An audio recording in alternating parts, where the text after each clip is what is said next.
What's up guys, TopTierYugioh here, and today we're going to be looking at a Shaddoll deck profile. Now, I know a lot of players have forgotten about good old Shaddolls, but let me tell you, this deck is still legit, and while everybody else is focused on going first, Shaddolls have one of the best innate abilities to go second, and that's what I really wanted to optimize for in this deck profile, because this is a going second list. I found that when I was testing a going first list, sure you could consistently end on Winda, but I felt that Winda just wasn't enough in most scenarios, and I couldn't consistently end on the boards that were going to win me the game. But going second, I would be able to have my opponent set up a board, break their board, and then from there have the option to either play the beatdown, or even just outgrind them if, the matchup dictated it. And so I felt that that was what gave this deck a very huge edge, just because it had that innate ability to go second. It wasn't like just tossing in a couple of going second cards, and of course that's what we do, but we have the ability to just blow opponents out with cards like Shaddoll Fusion, which other decks don't have. And so this deck is especially built for combo decks like Adamancipators, since those are really more common right now, and again, it does an excellent job at breaking their boards. And now before we get into it, please take a moment to like this video and subscribe to the channel because it really helps out a ton and lets me know what type of content to keep on bringing. If you have any other suggestions, questions, comments, or concerns, let me know in the comments section, but let's go ahead and see what these dolls can do. Starting with the Shaddoll Engine, we have 3 copies of Mathematician as our starter card, 3 copies of Windy, 2 copies of Squamata and Hedgehog, 1 copy of Beast, Dragon, Falco, and then Ariel. I've really been enjoying this lineup a lot, and if I were to make any changes, it would maybe be the 3rd copy of Squamata. Squamata is just so good being able to send any of your other Shaddoll monsters to the graveyard that it just helps with the consistency and your ability to send pretty much anything you want. And so I kind of like that maybe more than Windy, but Windy comes up in a lot of combos and a lot of plays, and so maybe I'll end up cutting a Hedgehog for Squamata. I don't want to just add in a 3rd copy, but it's either going to be taking out Windy or Hedgehog, maybe even Falco, because Falco doesn't really come up very much when you're going second, but it does come up in grind games and when you're forced to go first. And so it's kind of tricky there, but those would be some potential changes that I would make. But otherwise, this has been a fantastic lineup. Another thing that I would like to mention is that Ariel is so good in so many different matchups, being able to clean out opponents' graveyards of Eldlich traps, or their spells too, and then getting rock monsters out the grave. There are just so many different things you can do with Ariel, both within your own engine and against opponents. So it's one of the few cards in this deck that can be both engine and utility. I mean, of course you have Dragon as well that can be utility, destroying spells and traps, but there aren't very many spells and traps you want to destroy right now. And also there aren't as many scenarios in which you do that in this deck either. And so, but really Ariel has a lot of utility, which is amazing. A great addition from the structure deck. I mean, really the structure deck gave you so many different cards. And that's going to be one thing you see in this profile is I'm using a lot of the structure deck. So this is a great budget option as well, because it's something you can pick up for $30 for 3 structure decks. Then add in a few, generic staples that you maybe have like hand traps and stuff like that. You're going to have a pretty solid chance in this metagame. So that's another really good thing about Shaddolls right now. Next, we're playing a small Perform Age engine. I was going back and forth between this and the Trickstars. Trickstars have Life Stage, which would be great for locking down back row. Corbane is a free special summon that requires no other setup, so the Trickstars have some merit too. But I really like the Perform Age engine because Trick Clown and Hat Tricker are such amazing cards. I mean, Trick Clown does everything you would like a light monster to do, and it doesn't require you to draw it or draw anything else to get value out of it, unlike with the Trickstars. And then Hat Tricker, again, is amazing even if you are able to get stuff out of your deck. It's like Hat Tricker just adds on top of everything you do. Whereas with just Trick Clown, I felt that you had to have Fusion or a way to discard it or Damage Juggler to get it and then another way to discard it. Like, it took a lot of setup, to where with Hat Tricker, since we're going second, there's already probably 2 monsters on board. And so Hat Tricker is very easy to get out, very easy to search, and so it helps this engine have a little bit more value. And then of course Damage Juggler being a light, searches the other ones. It's just really strong. And then helping to protect yourself from damage as well does come up, especially in late game and late match scenarios. So all of these cards have been really good. Definitely glad to have them. And then for going second, we have 18 cards, which is almost half of the deck. This is a 42 card deck, so this is a little under half, but we have 3 copies of Ash Blossom, 3 copies of Nibiru, 3 Shaddoll Fusions, 3 Dark Ruler No Mores, 3 Super Polys, and 3 copies of Evenly Matched. All of these are pretty powerful cards on their own right. I mean, Ash isn't as powerful as the rest, but it's the most versatile and it's the best in more matchups. But the rest are just powerful. I mean, these are powerhouse blowout cards if they resolve. And because we're playing so many of them, it's very likely when going second you're going to have multiples of them. So you're going to have like Shaddoll Fusion plus Dark Ruler, or evenly matched in Super Poly, or evenly matched in Nibiru. So if they play through the Nibiru, now they also have to deal with the evenly coming up. So you have so many different scenarios where you're just able to blow opponents out with one or two of these cards that just make this deck just even more powerful. And a card like Super Poly, I see a lot of people not really playing, but I find that it's insane against Adamancipators. I mean, one, they can't respond to it, but two, so much of their board is easily broken by it, especially their disruptors like their Appaloosas, IP Masquerinas. Those type of cards are all able to be super polyed away. And so it's super good. Super good, super poly, but very good. So I feel with these cards, the deck is able to go second in a lot of scenarios, again, especially against combo decks. But when they're going against slower decks like Eldlich, these bottom row of cards is what I would generally side out, and then I would have 9 other cards in the side deck that I'll side in, that we're going to get to once we get to the side deck.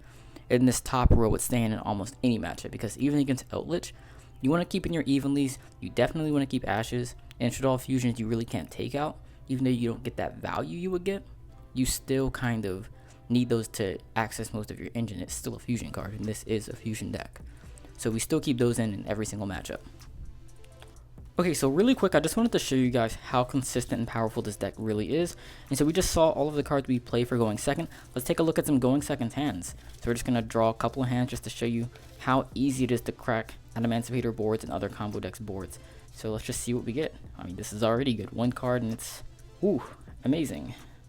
Wow, okay. Wow. Okay, we don't have any Shaddoll cards. Well, now we do. And so we probably win this game. Like, Dark Ruler, clear their board. Evenly the rest of it away. They probably keep like one negated Link monster. Then you Shaddoll Fusion and you win. Or, I mean, really any combination of these 4 cards. Like, that's... And you have Ash too. That was kind of ridiculous. That's very unlikely, but hey, it happens. And you just blow opponents out when you draw it like that. So let's see what else we get. So again, I'm just going to do a couple of quick test hands to show you guys how easy it is to break boards in this deck. Do a final cut. Let's see. Wow, I'm so good. This kind of sucks to draw because it doesn't really do anything in your hand. You generally just want to send it to the grave, but it's not bad. So this is the first 5 our opponent has to play through in Nibiru. And then also it's important to mention Nibiru is light, so that makes it very easy to play with. So let's say you Nibiru your opponent, then they don't get over the Nibiru on your side of the field. You can fuse it away, and you can use this to search another Shaddoll monster. And we also have a 6th Shaddoll monster. So going second, we could, again, we have Nibiru they're going to have to play through. Even if they do, we have Dark Ruler, and then we have access to our Shaddoll Engine like this. So it's going to be very hard for our opponent to not lose. Very easy for us to do whatever we want. So that's very strong. Let's look at maybe one more hand, and then we're going to get back to the profile. But if you guys are enjoying this video, here's just another quick reminder to like this video and subscribe to the channel for more amazing content. If you want to see more deck profiles, a link to the playlist with the best deck profiles will be in the top right corner of the screen in the YouTube cards, and so definitely check that out after this one. But final test hand really quick, it starts off pretty well. Super Poly damage, Juggler evenly, Shaddoll Fusion, Windy, and 6th card is Mathematician. So again, another really solid hand for going second. Your opponent has, I don't know, Appaloosa and IP Masquerina, Super Polyed away into a Earth Golem Ignister. Let's say they have Borloat Savage and Masquerina. You can Mud Dragon that away. And again, you're going to be getting Damage Juggler in the graveyard. Or if maybe you're playing against Eldlich, having an evenly matched is very strong. So there's a ton of things you could do with this hand. And then of course, this is like nut combo. So amazing hand right there you guys saw. Just 3 random drawn test hands that gave us the ability to break opponents' boards and follow up with a Shaddoll play of our own. So that's the strength of this deck. So I hope you guys enjoyed, but let's go ahead and get back into the list so that we can see the rest of this deck. And then to finish up the main deck, we have 3 copies of Shaddoll Fusion, Foolish Burial, Shaddoll Incarnation, and then Shaddoll Core. And I think most of these are pretty standard. Core is maybe the one thing I was kind of back and forth on, because going second, you really don't use Core as often as you would when going first, but there still are scenarios, especially when you get dragged into a grind game, to where Core does come up. And so I kind of still like it, but I never want to draw it. So this is a card you could maybe cut if you want to, but it comes up. It's weird. But that's it for the main deck. Let's move on to the extra deck. For the Shaddoll Fusions, we have 3 copies of Construct, 2 copies of Winda, and 1 copy of App Cologne. I think this is the standard ratio. Construct is what gets your engine going. You definitely need 3. You cycle through them a lot, even going Construct and the Construct. So definitely 3 of those. 2 copies of Winda in case you grind, but you could cut to 1 because we are going second. It's very rare that I go into the second one, but when I do, it usually wins the game, and then 1 copy of App Cologne because it's so useful. Being able to use Shaddoll Fusion to chain Fusion summon into that, then negate something on the board comes up a lot. And then the second effect, when it leaves the field, to add a Shaddoll card from deck to hand and then discard another card, you can sometimes pretty much trigger whatever you want. And so that can be very useful. Whether it be just adding a Shaddoll card and discarding something like a Trick Clown or a Damage Juggler, but also discarding maybe a Core and then adding back your Shaddoll Fusion. Or something else in the graveyard. So there are a bunch of scenarios where App Cologne is very good. Also, not being able to be destroyed by battle comes up too. So App Cologne is super useful. And now for the Link monsters, we have 1 copy of Gravity Controller, 1 Anaconda, 1 Cross Sheep, 1 Nightmare Unicorn, and then Borosword Dragon. Gravity Controller is an interesting card. It comes up quite often to get like things that you fuse for into the graveyard to get back your Shaddoll Fusions, or just to clear problem monsters. It being a form of non-targeting removal comes up, but it's a generally good card. Then Anaconda, obviously in the Fusion deck, has a lot of utility. Amazing card. Cross Sheep, a huge combo enabler. Usually when you go in the Cross Sheep, you're able to continue comboing off afterwards. You're probably winning that game, so that's really good. Unicorn, again, utility. And then Borosword is a lot of times a game ender. A lot of your games are going to end with like Borosword and Construct after using Cross Sheep. So like you'll summon Cross Sheep. I mean, there's a bunch of combos with Cross Sheep and Construct, but just like a simple one is just going into these, summoning something back with a Cross Sheep, going to Borosword, get back like a Shaddoll Fusion, fuse again, and then having like a second Construct Borosword going for game. That's something that comes up sometimes, but there's a ton of ways to get into Borosword Construct. That's a lot of times a game ender. And then the final couple of cards that we play in the extra deck are 1 copy of Dweller, and then Earth Golem Ignister as a Super Poly target. 1 card that I am missing, which is kind of I guess we can proxy for here. 1 card that I'm missing is a Mud Dragon. Hasn't come in the mail yet, but I wasn't gonna wait till I get it to do this video. But Mud Dragon, and so between Earth Golem and Mud Dragon, you have pretty much a way to answer any Adamancipator board. I'm not gonna say any, but most of them. So if they end on, let's say, Appaloosa plus Raptite, you could Mud Dragon that away. Or IP Masquerena plus Borreload Savage Dragon, Mud Dragon that away. IP Masquerena plus any other Link monster, you could Earth Golem it away. So if they have IP plus Appaloosa, Earth Golem it.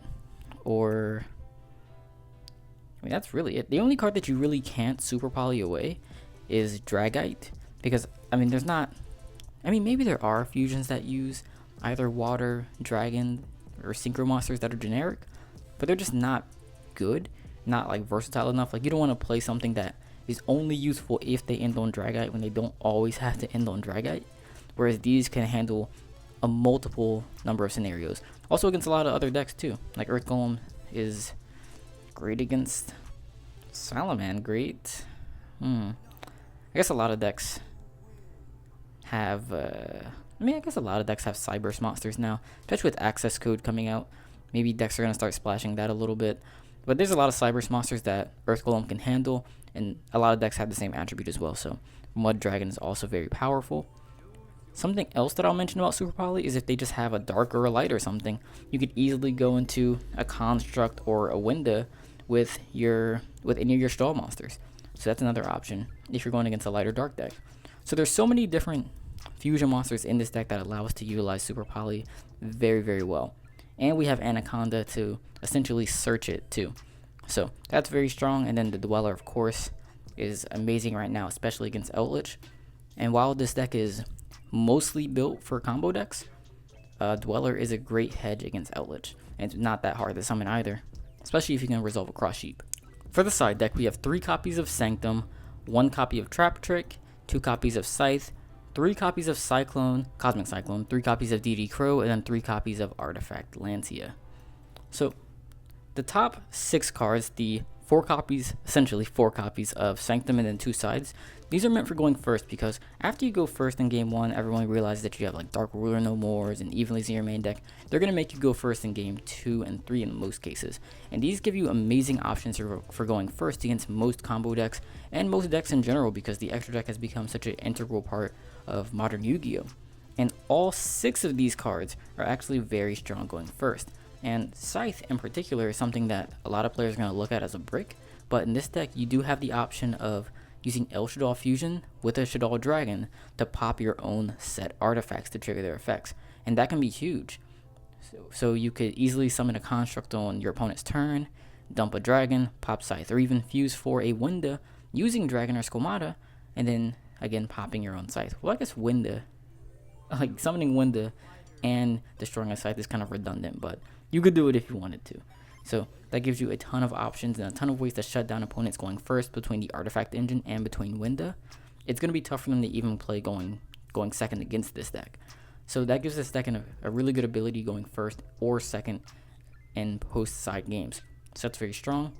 And then these bottom 9 cards are generally what goes in against slower matchups like Eldlich. So I would side out the 9 cards I highlighted earlier in the deck. Not the Shaddoll Fusions, the Nibiru, Super Polys, and Dark Ruler No Mores. Those would all come out for Cosmic Cyclones, DD Crows, and Lancias if you're playing against Eldlich. And so most of these, as you can tell, deal with the graveyard, deal with cards being banished, because that's one of the main key factors of that matchup. That matchup is pretty much won or lost based on the graveyard.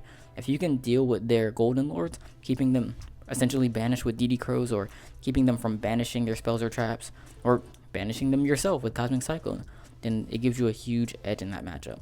So these 9 cards are very strong there. I would say the one hole, or the one kind of thing that's missing from this main and side deck, would be going first against Eldlich decks, like pure Eldlich.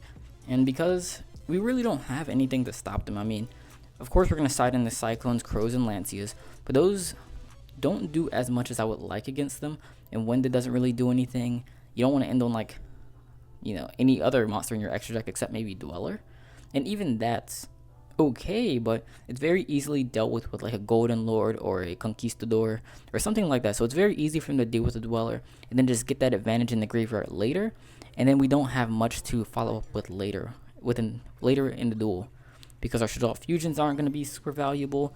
So it kind of forces us to be the beatdown and just end the game immediately, but it's difficult to do that without adequate ways of shutting them down.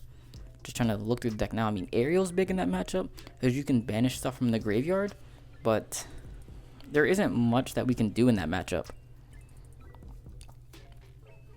And that makes it very difficult at times. And so let me know what you guys think about that. Let me know if you can think of any ways to kind of make adjustments to the main or the side deck to still have that edge that we currently have against combo decks and Adamancipators, but to also have an edge in post-sided games versus Eldlich and slower matchups. Or maybe you think that it's better to main deck for Eldlich and then side for combo decks.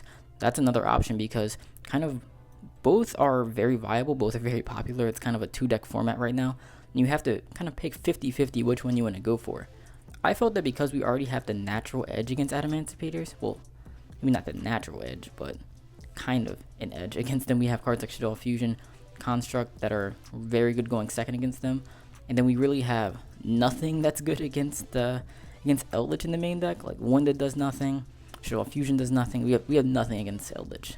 So I felt that we might as well, go with what we have, maximize for that side for Eldlich, but maybe you want to do it the other way around, which is also very possible. So let me know what you guys think about that, how you think you should be optimizing Shaddoll decks right now, pure Shaddoll decks. And the answer to that is not just playing invoked cards with them. I mean, Invoked Engine is good, but it doesn't solve all the issues of the deck. So let me know what you guys are doing in your Shaddoll decks in order to combat this meta game, because this deck definitely has the ability to do so. We just got to figure out how. And so thank you guys for watching, and I'll see you guys in the next one.